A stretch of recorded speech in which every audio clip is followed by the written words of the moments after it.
চোখের মধ্যে থাকে এক অনুভূতি। চোখের মধ্য দিয়েই আমরা আমাদের মনের ভাব প্রকাশ করে থাকি। চোখের চাউনিতে থাকে সেই আবেগ, অনুভূতি, অভিমান, ভালোবাসা।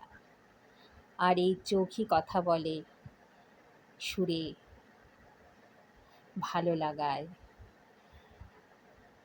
চোখ মনের আয়না।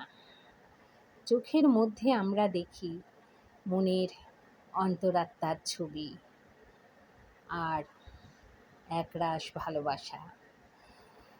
মন প্রকৃতির ছন্দে ছন্দে যখন থাকে, তখন আমি আমার কবিতার আঁচলে ভরে নেই প্রকৃতির ভালোবাসাকে।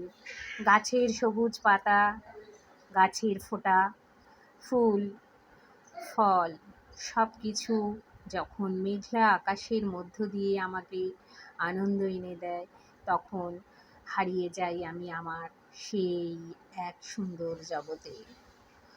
ভালোবাসা এভাবেই ছড়িয়ে পড়ে।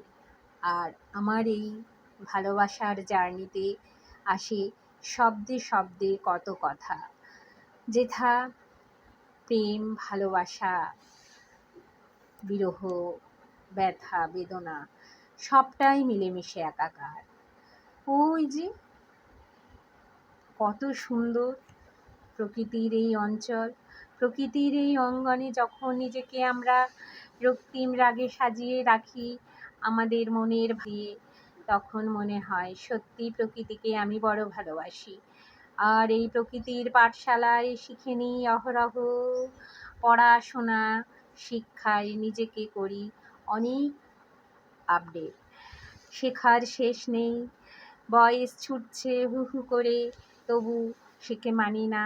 এই যে ফোটা ফুল, হলুদ রঞ্জিত, কত সুন্দর, গাছের শোভা বাড়িয়ে আমাকে ভালোবাসা দিয়ে যায়। মনে হয় আজ এইটুকুই আপলোড করে রাখি কবিতায়।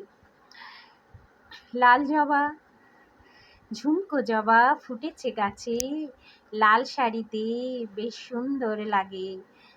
মুখে হাসি একরাশ, অপূর্ব সুন্দর, ফোন ক্যামেরায় ভরা থাকে তোমার ওই সুন্দর অনুভব। খুব ভালো লাগে আমার এই কথাখানা যখন হয়ে যায় আপলোড, বন্ধুর দরবারে দিয়ে যাই আমি এক এক করে। সাথে থাকো বন্ধুরা, বলে যাই এক মনে অনুরোধ তোমাদের, ওগো চ্যানেলের সঙ্গে থেকো চিরদিন চিরকাল ধরে। ভালোবাসা জানাই বন্ধুরা। আমি এমনই, ভালো লাগার এই অনুভবগুলোকে আমি আপলোড করে দিই। সঙ্গে থাকবেন আমার, ভালোবাসা দিয়ে যাই। অনেক অনেক শুভকামনা রইল। রজনীগন্ধার শুভেচ্ছা জানিয়ে আমার বন্ধুদেরকে জানাই নমস্কার। ভালো থাকবেন, সুস্থ থাকবেন।